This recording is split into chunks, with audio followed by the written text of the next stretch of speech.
बच्चों, welcome back to A square classes. Today we are going to continue our third lecture on electrochemical cell.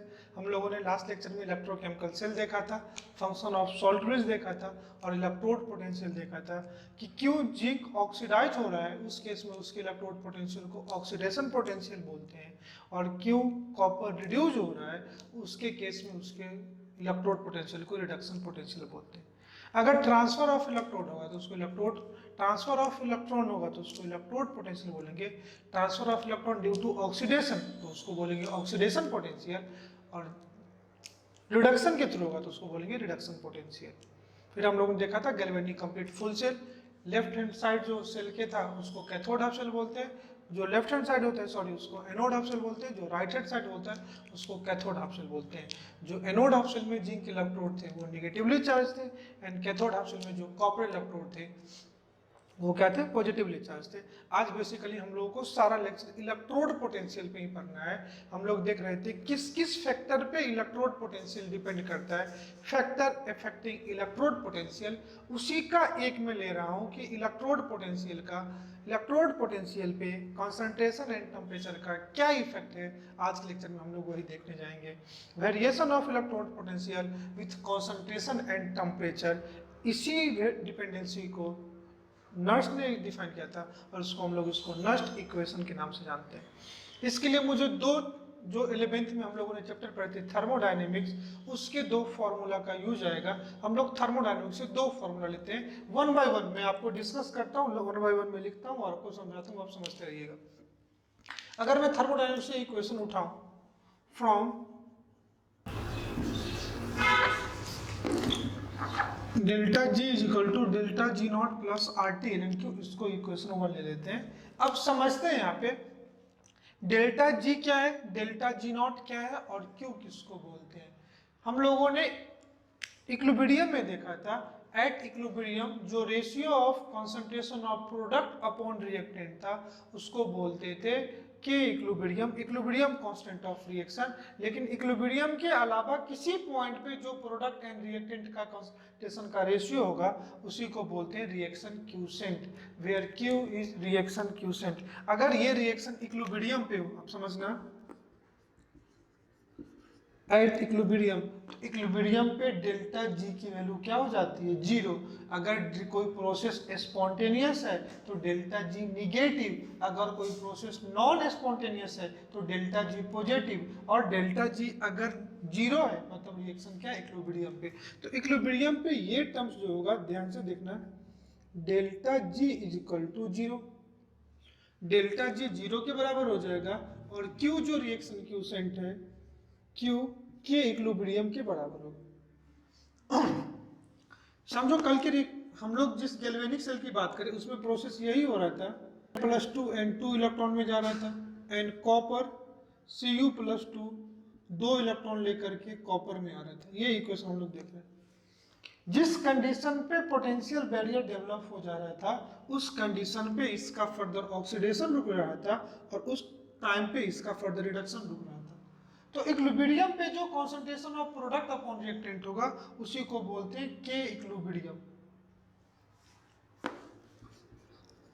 के equilibrium equal to होगा concentration of product upon concentration of reactant. ये कब होगा, at equilibrium. But Q is equal to concentration of product upon concentration of reactant other then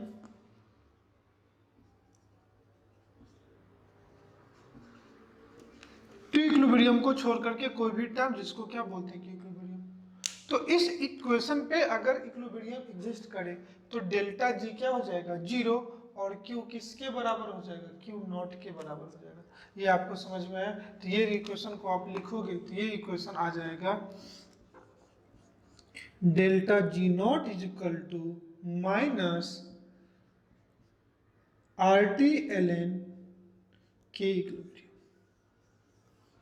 delta G not is equal to minus R T L N K equilibrium, और इस L N को अगर log base में लाओगे तो ये आ जाएगा delta G not is equal to minus, delta G not is equal to minus 2.303। अगर एल एन को लॉग बेस 10 में लाएंगे 2.303 R T log K equilibrium लेते हैं। बस अपने को काम इसी इक्वेशन से, ये आपको समझा सिंपल, मैंने आपको सिंपल समझा रहा हूँ कि अगर थर्मोडायनेमिक्स हम लोगों ने पढ़ा था Gibbs free energy delta G is equal to delta G not plus R T L N Q, अगर ये रिएक्शन को इक्विलिब्रियम पे शिफ्ट करें तो इक्विलिब्रियम पे डेल्टा जी क्या हो जाएगा, जीरो, क्यू किसके इक्वल हो जाएगा, आर के इक्विलिब्रियम के इक्वल हो जाएगा, तो ये जीरो हो जाएगा। डेल्टा जी नॉट को इधर लाओगे तो delta G not is equal to minus of R T L N Q को के इक्विलिब्रियम को अगर आप log 10 के बेस में लाओगे तो 2.303 log के इक्विलिब्रियम, 2.303 log के। अब इसमें समझते हैं डेल्टा जी क्या है।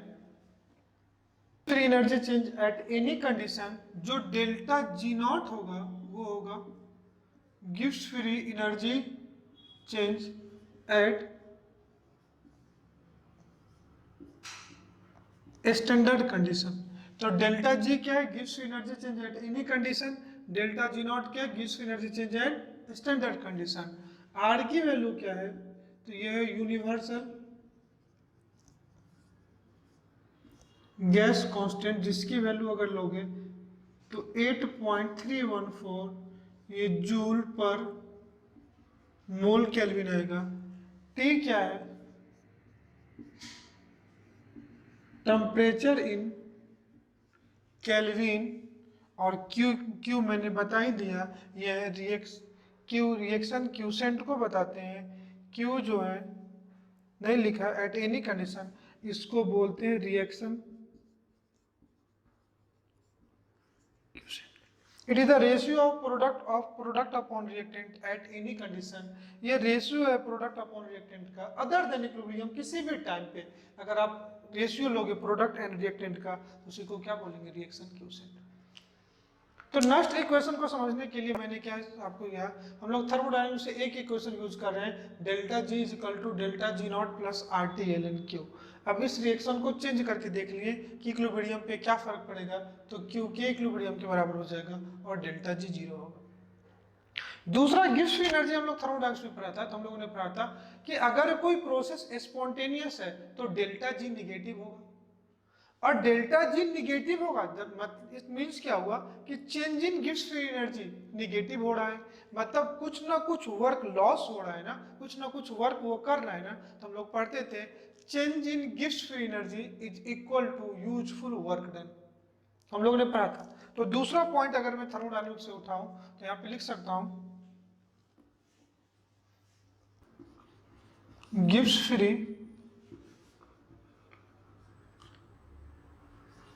Energy is equal to useful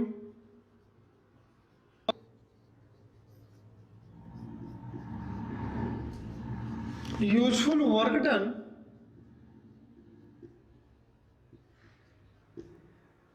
by the system is equal to decrease in Gibbs free energy. अगर कोई सिस्टम उतना ही यूजफुल वर्क पाएगा जितना उसका गिब्स फ्री एनर्जी क्या होगा, कम होगा। अगर हम इस इलेक्ट्रोकेमिकल सेल में बात कर रहे हैं तो यहाँ पे वर्क कौन करेगा, तो यहाँ पे वर्क इलेक्ट्रोड कर रहा है, इलेक्ट्रोड का ऑक्सीडेशन हो रहा है एंड इलेक्ट्रोड का रिडक्शन हो रहा है। तो work done by the electrode की बात करूं तो useful work is equal to decrease in Gibbs energy, मतलब माइनस ऑफ डेल्टा एनजी। अब समझो कोई भी इलेक्ट्रोड पोटेंशियल कितना वर्क करेगा, बोलेंगे work done by the electrode is equal to हो जाएगा charge into potential. Work done by the electrode is equal to होगा चार्ज इनटू पोटेंशियल, जितना चार्ज वो ट्रांसफर करेगा जितने पोटेंशियल डिफरेंस के रेंज में, उसी को क्या बोलते हैं, वर्क। तो वर्क इज इक्वल टू होता क्या है, इलेक्ट्रोस्टैटिक्स में आप पढ़ोगे Q into V, work is equal to होता क्या है Q इंटू वी। इसी को मैं चार्ज इंटू पोटेंशियल, और इसी को हम लोग यहाँ पे लिखते हैं जो पोटेंशियल है ये NF। E क्या है? E क्या है? पोटेंशियल है। और NF क्या है? चार्ज है। मतलब मैं इसको आपको समझा सकता हूं। It means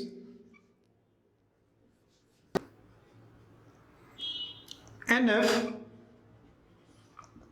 charge is following through the cell potential difference of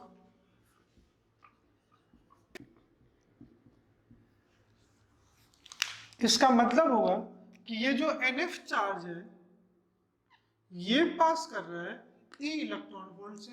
और अगर आप F की बात करोगे तो हम लोग यहां बोलते हैं F is the new unit of charge and its value equal to charge of 1 mole of electron। और जो 1 mole of electron का चार्ज होता है इसकी वैल्यू होती है 96500 फराडे, 96500 कूलम। और इसी को हम लोग बोलते हैं 1 फराडे। समझना है यहाँ पे, मैं इसको समझा रहा हूँ इसको यूज कैसे करते हैं। समझो Zn से किस में गया? Zn+2 N2 इलेक्ट्रॉन्स में। जिंक से Zn+2 N2 इलेक्ट्रॉन में गया। तो इसको हम लोग क्या पढ़ेंगे? 1 mole of zinc converted into 1 mole of zinc ion gives 2 mole of electron. और इस केस में जो चार्ज ट्रांसफर होगा डायरेक्टली हम लिख सकते हैं 2 फराडे चार्ज। तो कभी भी यहाँ पे इलेक्ट्रोड के केस में वर्क कितना निकालेंगे? तो कितना चार्ज पास कर रहा है, कितने पोटेंशियल डिफरेंस पे, उसी को क्या बोलते हैं? Work done. आप इलेक्ट्रोस्टैटिक में जानते भी होंगे, electrostatic work is equal to charge into potential, where n into f ये चार्ज है और ये पोटेंशियल मैंने लिखा भी। It means NF charge is flowing through the cell having potential difference of E volt. और वेयर NF क्या है? ये एक चार्ज की क्वांटिटी है, where F is called faraday. अगर 1 फराडे चार्ज होगा तो F into E, 2 faraday charge होगा तो 2F इंटू ई, 3F इंटू ई, जिससे आप वर्क डन निकाल लोगे। तो work done is equal to क्या था? डिक्रीज इन गिव्स फ्री एनर्जी। अगर मैं यहाँ पे लिखूं work done is equal to minus of delta G, और यही माइनस ऑफ डेल्टा जी किसके इक्वल होगा? NFE के बराबर हो जाएगा। तो इससे हम लोग अगर सॉल्व करें तो क्या आ जाएगा? Delta G is equal to minus NFE। तो अगर आपसे बोले कि वर्क डन निकालो, अगर आपसे कहे वर्क डन, तो आप लिखोगे माइनस NF इंटू ई। और आपसे बोले मैक्सिमम वर्क डन निकालो, और ये वैल्यू डेल्टा जी के बराबर होगा। और बोले वर्क डन मैक्सिमम निकालो,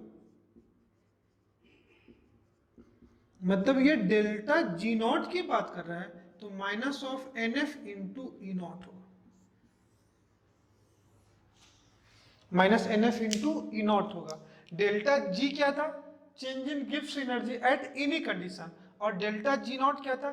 चेंज इन गिव्स energy at standard condition. Similarly E क्या है? Electrode potential at any condition. E naught क्या होगा? Standard electrode potential, that is maximum electrode potential. तो अब अपने को इस वर्क डन की वैल्यू से डेल्टा जी की भी वैल्यू निकल गई और डेल्टा जी नॉट की भी वैल्यू निकल गई। अब अपन क्या करते हैं? इस वैल्यू को इक्वेशन 1 में पुट करते हैं। इस दोनों वैल्यू को इक्वेशन 2 में क्या करते हैं? पुट करते हैं। Is equal to delta G, इसकी वैल्यू आ गई NF इंटू ई। दूसरा आ गया work done maximum is equal to delta G naught minus NF into E naught. E क्या है?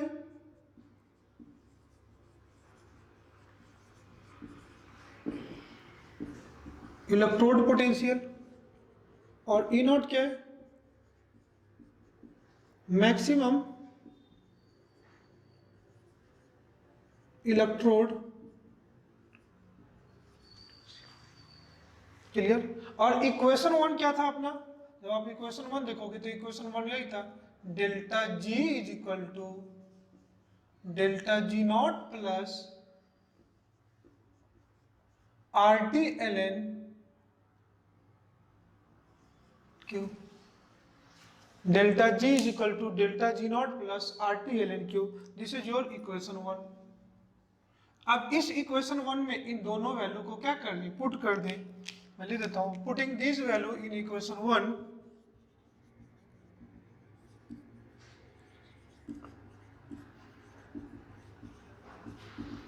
Putting this value in equation 1, जब इसको आप पुट करोगे तो डेल्टा जी के जगह आ जाएगा माइनस, चलो मैं यहां पुट करता हूं,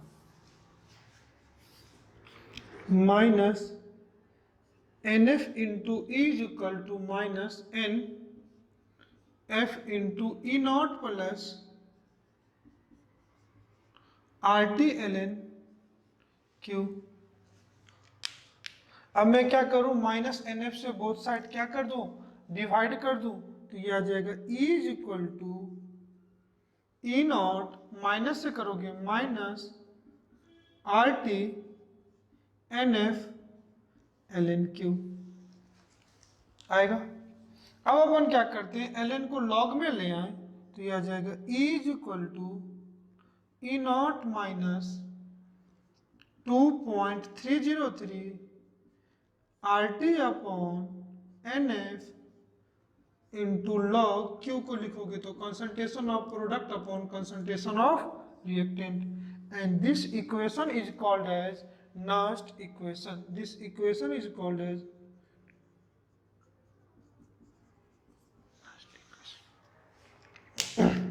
इस नस्ट इक्वेशन में देखोगे ई क्या है, electrode potential at any condition, ये मैक्सिमम इलेक्ट्रोड पोटेंशियल है। ये ऑलवेज फॉर्मूला, ये ऑलवेज आपको गिवन होगा प्रॉब्लम में, ये ऑलवेज आपको निकालना होगा। ये 2.303 आर टी एन एफ है, log concentration of product upon concentration of reactant. This equation is called as Nernst equation. और को देखते हैं, ई है वह, इसको बोलते हैं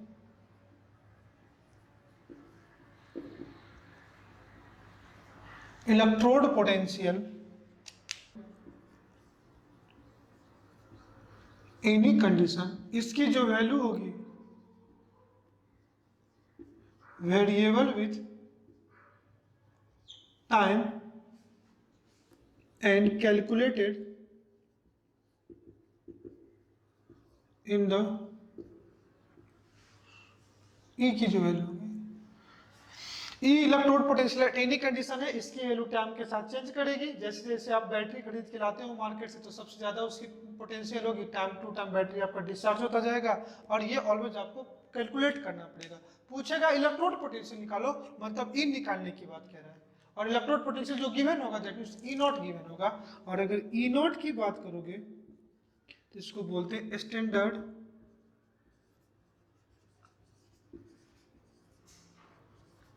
इलेक्ट्रोड पोटेंशियल। वैल्यू होगी वो कांस्टेंट होगी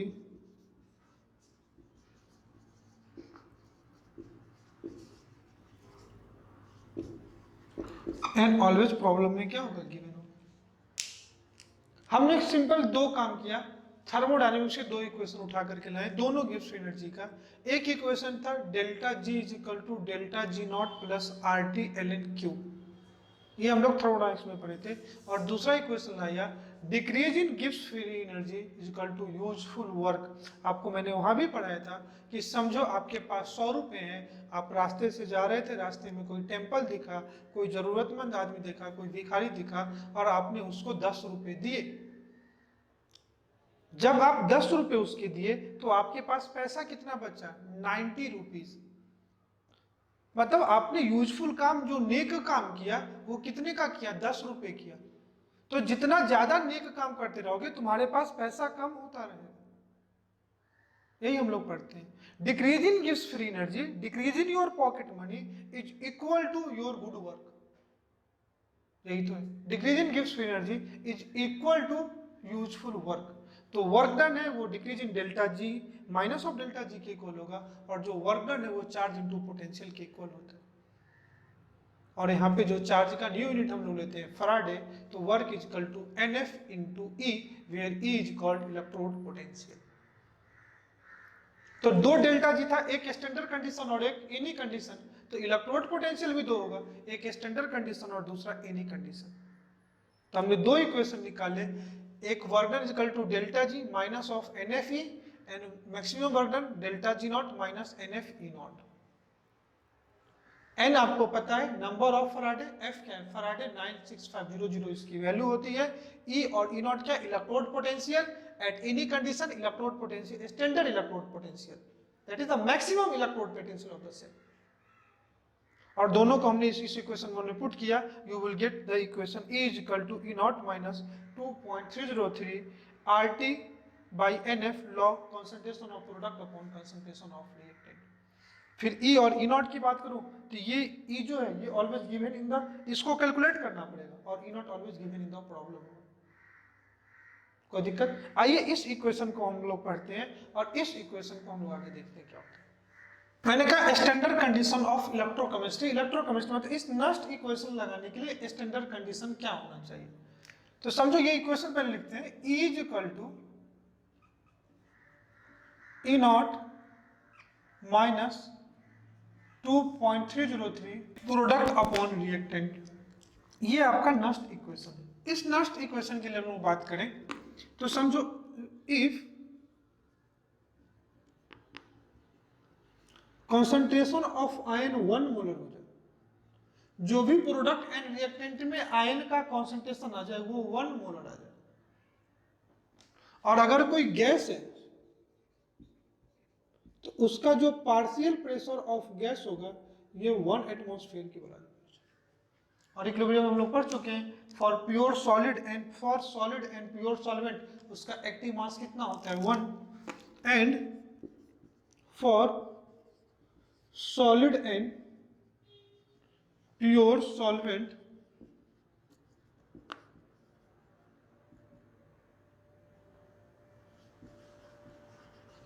एक्टिव मास कितने के बराबर होता है 1। जो टेम्परेचर है वो 25 degree centigrade, it means 298 kelvin के बराबर हो जाए, ये हो जाए।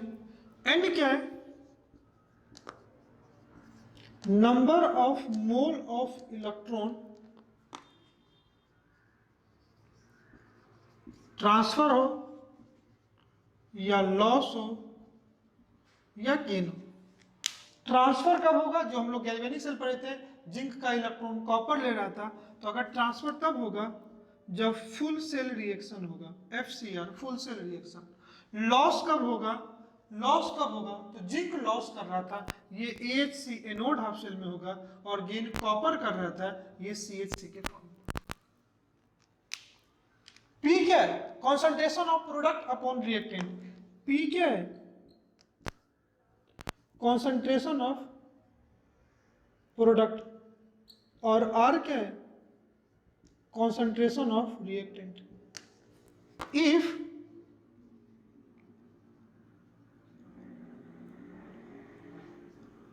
product and reactant are in gas, then take partial pressure of gas। अगर रिएक्टेंट एंड प्रोडक्ट में सिंपल का कि अगर स्टैंडर्ड कंडीशन ऑफ इलेक्ट्रोकेमिस्ट्री हम लोग डिस्कस करने जा रहे हैं इस इक्वेशन के लिए, अगर ये आयन का कॉन्सेंट्रेशन 1 मोलर हो जाए या गैस है तो पार्शियल प्रेशर कितना हो जाए 1 एटमॉस्फेयर हो जाए। सॉलिड एंड लिक्विड का एक्टिव मास वैसे भी 1 होता है, टेम्परेचर 298 केल्विन हो जाए। तो इस कंडीशन पे मैं अगर इस वैल्यू को पुट कर दूं, तो ये वैल्यू आपका आ जाएगा, देखना is equal to E naught minus 2.303, R की value 8.314, temperature 298 upon 96500 multiply n log product upon reactant, ये आ जाएगा। और जब इस वैल्यू को आप सॉल्व करोगे तो ये वैल्यू 0.059 के इक्वल आएगा। तो ये फॉर्मूला हो जाएगा E of E is equal to E naught minus 0.059 by n log of concentration of product upon concentration of reactant. This will your simplify equation. अगर ये तमाम सारे कांस्टेंट को पुट करोगे तो ये आ जाएगा, और इसी इक्वेशन को हम लोग बोलते हैं नस्ट इक्वेशन, और 0.059 को आप अप्रोक्स में 0.6 ले सकते हो। समझ में? अगर मैं यहाँ पे एक ग्राफ प्लॉट कर दूं, पोटेंशियल लेता हूँ, इस एक्सिस पे log concentration of product upon reactant लेता हूँ, इस ग्राफ को कंपेयर कर दो, y equal to C minus M X. तो हम लोग ग्राफ इसके बीच में प्लॉट कर रहे हैं और इसके बीच में प्लॉट कर रहे हैं। तो this is your X axis और this is your Y axis. तो सी क्या है? इंटरसेप्ट पॉइंट जहां से ग्राफ ओरिजिनेट होगा, और ये स्लोप डिक्रीजिंग होगा, और ये जो वैल्यू है ये ई नॉट के बराबर होगा, और इसका जो स्लोप है जिसको tan थीटा बोलोगे ये होगा 0.059 बाई एन की। जो तीसरी खासियत चीज है कि ये जो नस्ट इक्वेशन है इट इज अप्लीकेबल फॉर, मैं दोनों में ले लेता हूं, anode half cell, cathode half cell and ये both half cell and full cell के लिए एप्लीकेबल होगा। एनोड हाफ सेल पे भी लगा सकते हो, कैथोड हाफ सेल पे भी लगा सकते हो, एंड फुल सेल पे लगा सकते हो। तो एक एक करके हम लोग पढ़ते हैं, पहले हाफ सेल पे देखते हैं, फिर फुल सेल करके देखेंगे। नेक्स्ट इक्वेशन को हम लोग सीखते हैं, अप्लाई कैसे करते हैं। सिंपल नेक्स्ट इक्वेशन क्या है? ई इज इक्वल टू, या E of cell is equal to E naught of cell minus 0.059 upon N log concentration of product upon reactant. नहीं समझा तो भी आप इतना याद रखोगे, E is equal to E naught minus 0.059 upon N log concentration of product upon reactant. अब यहाँ से समझना नस्ट इक्वेशन लगाते कैसे। तो मैंने कहा नस्ट इक्वेशन को हाफ सेल पे भी लगा सकते हो और फुल सेल पे लगा सकते हो। हम लोगों ने जो इलेक्ट्रोकेमिकल सेल पढ़ा था तो उसमें एक एनोड हाफ सेल था, दूसरा कैथोड हाफ सेल था, तो दोनों पे कंबाइंड भी लगा सकते हो या दोनों का अलग अलग निकाल सकते हो। अगर दोनों का अलग अलग निकालोगे इलेक्ट्रोड पोटेंशियल, तो जिस कंटेनर में ऑक्सीडेशन हो रहा है उसके इलेक्ट्रोड पोटेंशियल को बोलेंगे ऑक्सीडेशन पोटेंशियल, जिधर रिडक्शन हो रहा है तो उसको बोलेंगे रिडक्शन पोटेंशियल, और दोनों को ऐड कर दो तो इलेक्ट्रोड पोटेंशियल ऑफ सेल निकल जाएगा।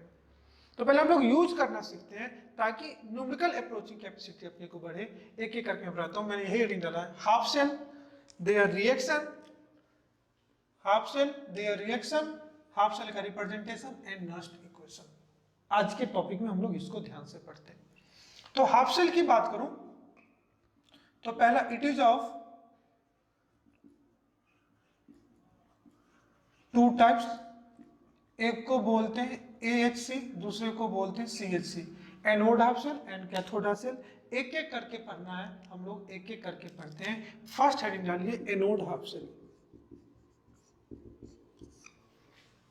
अगर एनोड हाफ सेल की बात करूं तो ये फुल सेल में किधर प्रेजेंट था? लेफ्ट साइड में प्रेजेंट था। तो कहां होगा? Left hand. Anode half cell वो सेल है इलेक्ट्रोकेमिकल सेल में जो लेफ्ट हैंड साइड में प्रेजेंट होगा। दूसरा, यहाँ ऑक्सीडेशन हो रहा था या रिडक्शन हो रहा था, तो यहाँ पे ऑक्सीडेशन टेक प्लेस में लिखता हूं।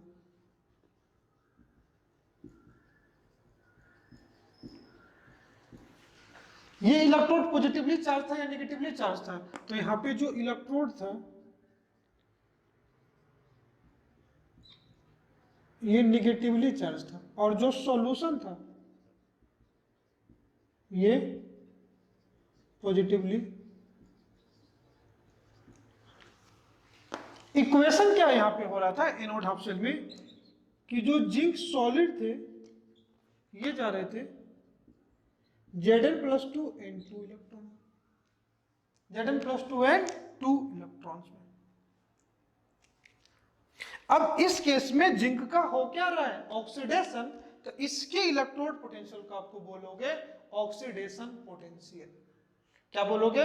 ऑक्सीडेशन पोटेंशियल, इसके इलेक्ट्रोड पोटेंशियल को बोलते हैं स्टैंडर्ड ऑक्सीडेशन पोटेंशियल एसओपी, या इसको ऐसे भी बोलते हैं electrode potential E naught of OP. ध्यान से देखना, क्या बोलते हैं स्टैंडर्ड ऑक्सीडेशन पोटेंशियल, या क्या बोलते हैं ई नॉट ऑफ ओपी, या दूसरा इस केस में जिंक मेटल टू आयन जा रहा है ना, तो हम लोग ऐसे रिप्रेजेंट करते हैं ई नॉट Zn से Zn प्लस टू। ध्यान से देखना, इसमें जा रहा है Zn two Zn plus two, हम लोग ऐसे भी रिप्रेजेंट करते हैं। और इस इलेक्ट्रोड पोटेंशियल अगर ये ऑक्सीडाइज हो रहा है तो इसका कुछ ना कुछ ऑक्सीडाइज करने की टेंडेंसी होगी, और इसका कुछ वैल्यू x वोल्ट कुछ दिया हुआ होगा, और इसकी जो वैल्यू कुछ गिवन होगी ये कुछ x वोल्ट आपको गिवन होगा इलेक्ट्रोड पोटेंशियल। मुझे याद है इसलिए मैं लिख देता हूं, ये जो वैल्यू होती है ये 0.76 वोल्ट होती है प्लस में। तो पहला तो हम लोगों ने पढ़ लिया हाफ सेल। फिर हम लोग देखते हैं कि इस पे नस्ट इक्वेशन कैसे लगाते हैं। इक्वेशन, नस्ट इक्वेशन क्या है, is equal to E naught minus 0.059 by N log product upon reactant. ये क्या है, ई नॉट। अब यहां पे हम लोग ई नॉट किसके लिए लिख रहे हैं, जिंक के लिए। जिंक का ऑक्सीडेशन हो रहा है, हम लोग इसे लिखेंगे E naught of OP, oxidation potential. जो इलेक्ट्रोड पोटेंशियल है उसके साथ लिखेंगे, तो हम लोग यहां पे लिखेंगे E of OP is equal to E naught of OP minus 0.059 and क्या है, नंबर ऑफ इलेक्ट्रॉन ट्रांसफर। इस इक्वेशन में कितने मोल ऑफ इलेक्ट्रॉन जा रहे हैं, 2। तो इस इक्वेशन के लिए इलेक्ट्रॉन की वैल्यू कितनी हो जाएगी, 2। तो यहाँ पे डाल देता हूं, तो ये कितना हो जाएगा, 2 लॉग कॉन्सेंट्रेशन ऑफ प्रोडक्ट। ये प्रोडक्ट में क्या है, आयंस, और ये क्या है, सॉलिड। जिंक सॉलिड है, यहाँ पे ये एक्वस है, तो इसका एक्टिव मास कितना हो जाएगा, 1। तो कितना हो जाएगा, Zn plus 2 upon 1, Zn plus 2 upon 1। तो ध्यान से देखोगे तो ये इक्वेशन आ जाएगा E of OP is equal to E naught of OP minus 0.059 by 2 log concentration of Zn plus 2। अब ध्यान से देखना, ये जो एक्सटेंडर ऑक्सीडेशन पोटेंशियल, ये तो मैंने कहा ये always given in the problem होगा। तो जो कैलकुलेट करोगे, जो आप कैलकुलेट करोगे, अगर ये आयन का कॉन्सेंट्रेशन बढ़ेगा तो ये पूरा टर्म्स क्या हो जाएगा, बढ़ेगा। और इसमें से उस बड़ी वैल्यू को माइनस करोगे तो फाइनल वैल्यू क्या आ जाएगी, छोटी आ जाएगी। तो एक चीज तो समझ में आ गया कि अगर कोई oxidation potential half anode half cell है, उसमें अगर आयन का कॉन्सेंट्रेशन बढ़ाओगे तो इलेक्ट्रोड पोटेंशियल क्या होगा। If we increases the concentration of ion, there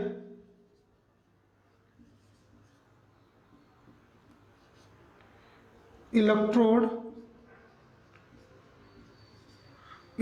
potential क्या डिक्रीजेस। तो अगर मैं आयन का कॉन्सेंट्रेशन बढ़ा दूं तो E ऑफ OP क्या हो जाएगा, कम हो जाएगा। अगर मैं आयन का कॉन्सेंट्रेशन बढ़ा दूं तो E ऑफ OP क्या हो जाएगा, कम हो जाएगा। तो किसी भी हाफ सेल के लिए इन जनरल आपको इक्वेशन लिखना पड़े, किसी भी हाफ सेल के लिए इन जनरल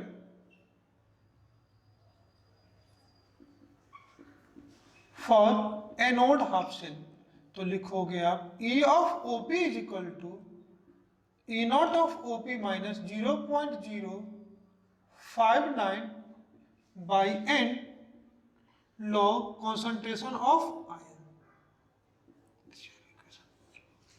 और अगर आप आयन का कॉन्सेंट्रेशन बढ़ा दोगे इलेक्ट्रोड पोटेंशियल क्या होगा, कम होगा। दूसरा एक और बात बता दूं, अगर मुझे जिंक का ही रिडक्शन पोटेंशियल लिखना पड़े, किसी भी सेम मेटल के लिए ऑक्सीडेशन और रिडक्शन पोटेंशियल की वैल्यू क्या होती है, सेम होती है। अगर इसी रिएक्शन को मैं उल्टा कर दूं तो यहाँ पे आप SOP की जगह ROP हो जाएगा, स्टैंडर्ड रिडक्शन पोटेंशियल SRP हो जाएगा। और ये जो अगर प्लस x वोल्ट है, ये जो अगर प्लस x वोल्ट है तो माइनस x वोल्ट हो जाएगा। तो मैं ये भी लेता हूं for a same metal, for a same metal SOP is equal to SRP। अगर एक ही मेटल है तो मैग्नीट्यूड वाइज उसका SOP and SRP standard oxidation potential, reduction potential क्या होगा, सेम होगा। आइए हम लोग फिर इधर देखते हैं। तो सबसे पहले मैंने क्या देखा, एनोड हाफ शेल, फिर इसका इक्वेशन देखा, उस पर हम लोगों ने नस्ट इक्वेशन लगाया। फिर इसमें देखा कि अगर ऑक्सीडेशन पोटेंशियल की बात करोगे किसमें, एनोड हाफ शेल में, तो अगर आप आयन का कॉन्सेंट्रेशन बढ़ाओगे तो इलेक्ट्रोड पोटेंशियल क्या होगा, कम होगा। तो टाइम से देखो, टाइम टू टाइम जैसे जिंक का ऑक्सीडेशन होगा तो इलेक्ट्रोड का जिंक सॉल्यूशन में आ रहा था और आयन का कॉन्सेंट्रेशन बढ़ रहा था तो इलेक्ट्रोड पोटेंशियल कम होगा। आगे हम लोग देखेंगे कैथोड हाफ शेल में, वहां पे आयन का कॉन्सेंट्रेशन बढ़ने पे इलेक्ट्रोड पोटेंशियल बढ़ेगा, तो ये कम होगा, ये कम होगा, ऑक्सीडेशन पोटेंशियल कम होगा, रिडक्शन पोटेंशियल बढ़ेगा। एक ऐसा टाइम आएगा जहां पे जीरो हो जाएगा, ई ऑफ सेल, और सेल काम करना बंद कर देगा। अब सोचो ना, घर से बाहर से बैटरी लेकर के आते हो, रिमोट में, टॉय में, क्लॉक में, कहीं भी घड़ी में लगा देते हो, कुछ टाइम बाद रिमोट काम करना बंद कर देता है। क्यों? क्योंकि उस सेल का इलेक्ट्रोड पोटेंशियल जीरो हो गया। तो पहले ऑक्सीडेशन हाई था, रिडक्शन लो था, अब ये टाइम टू टाइम कमेगा, ये टाइम टू टाइम बढ़ेगा। एक ऐसा टाइम आएगा जब दोनों एक दूसरे के इक्वल हो जाए, वो जीरो हो जाए, और जैसे ही इलेक्ट्रोड पोटेंशियल जीरो हो जाएगा सेल काम नहीं करेगा। तो सेल तभी काम करेगा जब इलेक्ट्रोड पोटेंशियल क्या होना चाहिए, पॉजिटिव होना चाहिए। इतना हम लोगों ने सीखा। अब नेक्स्ट देखते हैं। तो हम लोगों ने हाफ शेल देखा, उसका रिएक्शन देखा, नस्ट इक्वेशन देखा, अब उसका रिप्रेजेंटेशन देखते हैं, representation of anode half shell.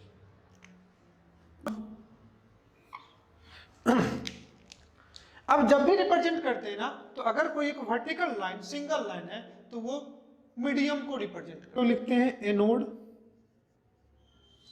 फिर लिखते हैं एनोड हाफ शेल सॉल्यूशन, और उसका अगर कॉन्सेंट्रेशन है तो कॉन्सेंट्रेशन एंड टेम्परेचर।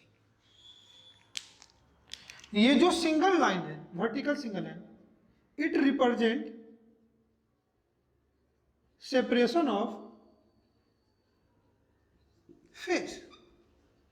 ये फेज चेंज को रिप्रेजेंट करता है। जैसे अगर इसको मैं रिप्रेजेंट करूं तो हमने इलेक्ट्रोड किसका लिया था, Zn का, और इलेक्ट्रोलाइट किसका लिया था, तो क्या लिया था, ZnSO4, और इसका कुछ कॉन्सेंट्रेशन होगा।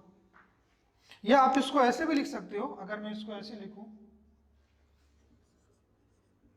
Zn सॉलिड और Zn क्या, तो भी समझ, एक्वस लिखो ज्यादा सही है, Zn सॉलिड एंड एक्वस।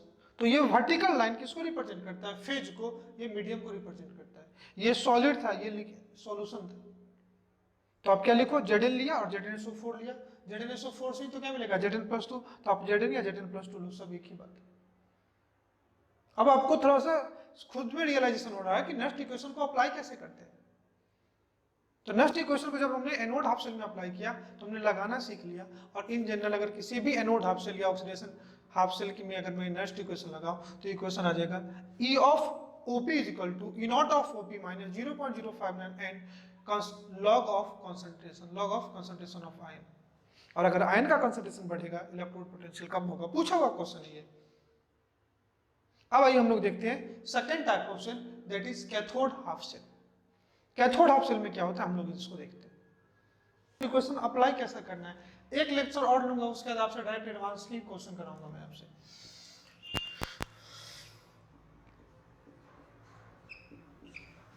अगर कैथोड हाफ शेल की बात करूं तो कॉपर वाला में था, C for cathode, C for copper. किधर प्रेजेंट था, तो राइट हैंड साइड। कहां प्रेजेंट है,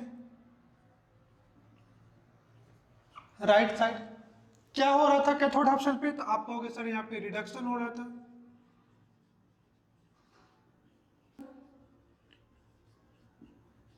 आप कहोगे सर पॉजिटिवली चार्ज था। सॉल्यूशन मतलब ये कैसा था, cell in which are present right side in galvanic cell, compartment which are present right side in galvanic cell where reduction take place and electrode are positively charged, इसी को क्या बोलते हैं, cathode half cell. Are you getting my point? Cathode half cell की बात, CHCr की बात करूं, इसको बोलते हैं कैथोड हाफ सेल रिएक्शन की बात करूं, तो यहां पे क्या हो रहा था, जो भी Cu+2 आयंस था, ये 2 इलेक्ट्रॉन लेने के बाद कहां जा रहा था, Cu सॉलिड में जा रहा था। अब इस इक्वेशन के लिए मैं number of mole of electron transfer की बात करूं तो ये किसके बराबर होगा, 2। अब इसमें कॉपर का हो क्या रहा है, रिडक्शन, इसलिए हम लोग इसके इलेक्ट्रोड पोटेंशियल को बोलेंगे। इसकी रिड्यूस करने की जो टेंडेंसी है, इस कॉपर आयन के इलेक्ट्रोड को जो रिड्यूस करने की टेंडेंसी है, उसी को बोलते हैं स्टैंडर्ड रिडक्शन पोटेंशियल, जिसको हम लोग बोलते हैं SRP, स्टैंडर्ड रिडक्शन पोटेंशियल, या इसी को बोलते हैं स्टैंडर्ड है तो E0 for standard electrode potential, RP for reduction potential, या इसी को हम लोग बोल देंगे E0 कॉपर आयन से मेटल में जा रहा है तो Cu। समझ में आ रहा है? और इसकी कुछ भी वैल्यू आपको गिवन होगी, ऑलरेडी गिवन होगी, तो एज्यूम कर लेते हैं खुद से इसकी जो वैल्यू होगी, ये समझ में आ गया।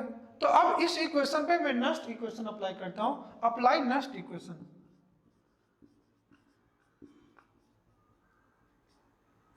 Any for Nernst equation, Nernst equation क्या था, E is equal to E0 minus 0.059 by n log concentration of product upon concentration of reactant. ये नस्ट इक्वेशन हम लोग जानते हैं। अब इसको अप्लाई करना है इस पे, लॉ में इधर लिखता हूं, जब इसको अप्लाई करोगे तो ये आ जाएगा E of Rp is equal to E0 of Rp minus 0.059 by n, तो n की वैल्यू यहाँ पे कितनी है 2, तो मैं लेता हूं 2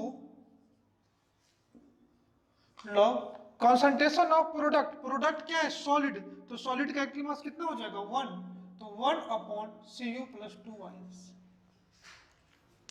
ध्यान से देखना, और या तो ऐसे भी लिख सकते हो E of Cu+2 to copper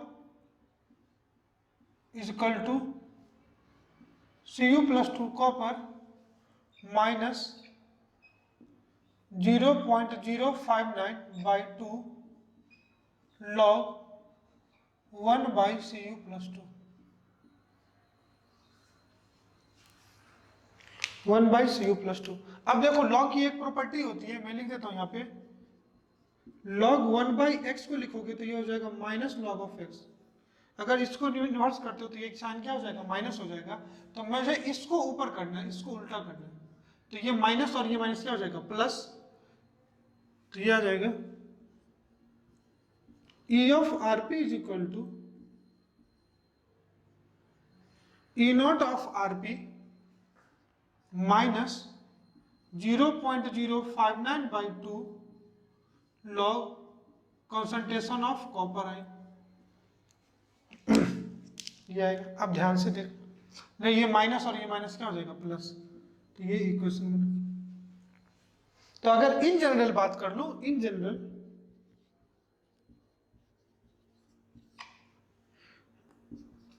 Nernst equation for CHC cathode half cell के लगाओगे तो E of Rp is equal to आ जाएगा E0 of Rp plus 0.059 by n log concentration of ions. Compare करने के लिए पहले वाले को लिखते हैं, Nernst equation for anode half cell, तो E of OP is equal to वहां पे था E0 ऑफ OP, यहां पे minus 0.059 by n log concentration of ion.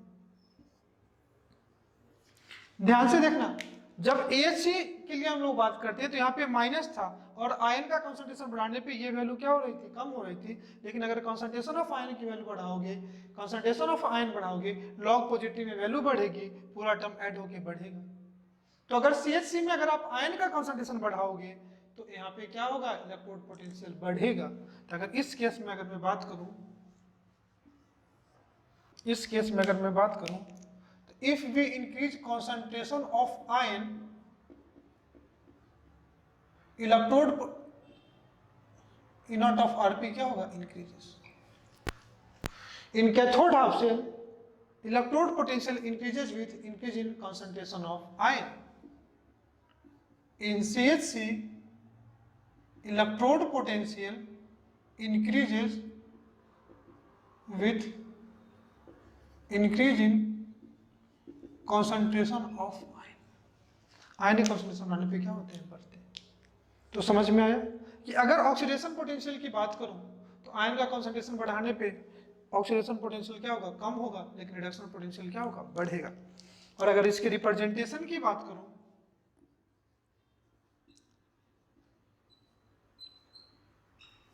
Representation of CHC की अगर बात करूं तो वहां पे लेफ्ट हैंड साइड AHC कहां प्रेजेंट था, लेफ्ट हैंड साइड, तो इलेक्ट्रोड को लेफ्ट लिखते थे, और CHC कहां प्रेजेंट था, राइट हैंड साइड, तो इसको राइट से स्टार्ट करेंगे। राइट में लिखते हैं कैथोड और इधर लिखते हैं CHC इलेक्ट्रोलाइट। हमने लिया क्या था, कॉपर एंड कॉपर सल्फेट, तो ये हो जाएगा CuSO4 एक्वस, और यहाँ पे Cu क्या, सॉलिड, और इसका कुछ कॉन्सेंट्रेशन है तो उसका क्या होगा, कॉन्सेंट्रेशन एंड टेम्परेचर। या इसको अगर और लिख सकते हैं तो यहाँ लिख सकते हैं Cu+2 aqueous and Cu solid. अब यहीं से हम लोग फुल गैल्वेनिक सेल पढ़ेंगे नेक्स्ट इक्वेशन के टर्म्स में। AHC लेफ्ट हैंड साइड, आप देखो ना, AHC left hand side, CHC right hand side, दोनों को ऐड कर दो तो दोनों कंटेनर को हम लोग सॉल्ट ब्रिज से ऐड किए थे ना, तो हम लोग यहाँ जो सिंगल लाइन है वो फेज को रिप्रेजेंट करता है, और जो डबल लाइन होगा वो सॉल्ट ब्रिज को रिप्रेजेंट करता है। जो कल के लेक्चर में मैं थोड़ा सा करके आपको दिखाता हूँ। अगर एनोड हाफ सेल की बात करोगे तो ये क्या था, मैं यहाँ पे लिखता हूँ Zn+2 एक्वस, और ये क्या है Cu+2 एक्वस एंड Cu, है ना, और दोनों को एक लाइन डबल लाइन से जोड़ दो तो ये हो गया full cell, representation of full cell. और ये जो डबल लाइन है ये सॉल्ट ब्रिज को रिप्रेजेंट करता है, और ये रिप्रेजेंटेशन किसका है, रिप्रेजेंटेशन ऑफ फुल सेल। तो कल हम लोग यहाँ से स्टार्ट करेंगे कि नेक्स्ट इक्वेशन फुल सेल पे कैसे लगाते हैं, कितने टाइप के गैल्वेनिक सेल, इलेक्ट्रोकेमिकल सेल है, टोटल 2, 3, 4 टाइप के हम लोगों को पढ़ने हैं। तो हम लोगों ने सीखा क्या कि अगर हम लोगों ने गैल्वेनिक सेल पिछले 2 लेक्चर में देख चुके थे, एक को बोलते हैं एनोड हाफ सेल, दूसरे को बोलते हैं कैथोड हाफ सेल, हम लोग पहले पढ़ चुके थे। एनोड हाफ सेल में ऑक्सीडेशन होगा, कैथोड हाफ सेल में रिडक्शन होगा। एनोड हाफ सेल वो पार्ट था जहां पे मेटल आयन में आ रहे थे, और कैथोड हाफ सेल वो थे जहां आयन मेटल में जा रहे थे, ठीक है, जिसमें हम लोगों ने एनोड हाफ सेल में जिंक लिया था, कैथोड हाफ सेल में हम लोगों ने कॉपर लिया था। जिंक का ऑक्सीडेशन, कॉपर का रिडक्शन। अगर एक बार में एक हाफ सेल को पढ़ोगे तो उसी को बोलते हैं हाफ सेल, 2 हाफ सेल को ऐड कर दो तो उसी को क्या बोलते हैं, full cell, full galvanic cell या इलेक्ट्रोकेमिकल सेल। इसी पे हम लोगों ने नेक्स्ट इक्वेशन देखा। नेक्स्ट इक्वेशन बेसिकली है क्या, तो E of cell is equal to E naught of cell minus 0.059 upon n log concentration upon product. तो हम लोग ने नेक्स्ट इक्वेशन हाफ सेल के टर्म्स में पढ़ा, एक टर्म्स में एनोड हाफ सेल, दूसरे टर्म्स में cathode half cell. Anode half cell में क्या था, तो E naught of OP, sorry अगर एनोड हाफ सेल की बात करूं तो E of OP electrode potential of oxidation, या E of OP oxidation potential of electrode is equal to standard oxidation potential of electrode minus 0.059 upon n multiply concentration of ion। लेकिन अगर CHC की बात करो तो standard reduction potential तो नहीं कह सकता। अगर कैथोड हाफ सेल की बात करोगे तो E of Rp is equal to E naught of Rp plus sign था 0.059 upon n concentration of ion। तो AHC में आयन का कंसंट्रेशन बढ़ाओगे तो इलेक्ट्रोड पोटेंशियल कम होगा, CH3 में आयन का कंसंट्रेशन बढ़ाओगे तो इलेक्ट्रोड पोटेंशियल बढ़ेगा। मैंने कहा सेमी मेटल के लिए जो उसके ऑक्सीडेशन रिडक्शन पोटेंशियल की वैल्यू है वो सेम होगी मैग्नीट्यूड वाइड। अगर ऑक्सीडेशन पोटेंशियल प्लस में है तो रिडक्शन माइनस में हो जाएगा, रिडक्शन माइनस में है तो ऑक्सीडेशन प्लस में हो जाएगा। तो कल से हम लोग पढ़ेंगे फुल सेल पढ़ेंगे, दोनों हाफ सेल को कंबाइंड करेंगे तो हमको आ जाएगा full galvanic cell. Next equation कैसे फुल सेल पे अप्लाई करते हैं, कितने टाइप के फुल गैल्वेनिक सेल हैं, और इसी पे कुछ क्वेश्चन करेंगे। तो ये लेक्चर अब थोड़ा सा थ्योरेटिकल तो कम हुआ, ये मतलब हम लोगों ने फॉर्मूले ही इसमें ज्यादा डिराइव किए, तो आप इसको बार बार पढ़िए।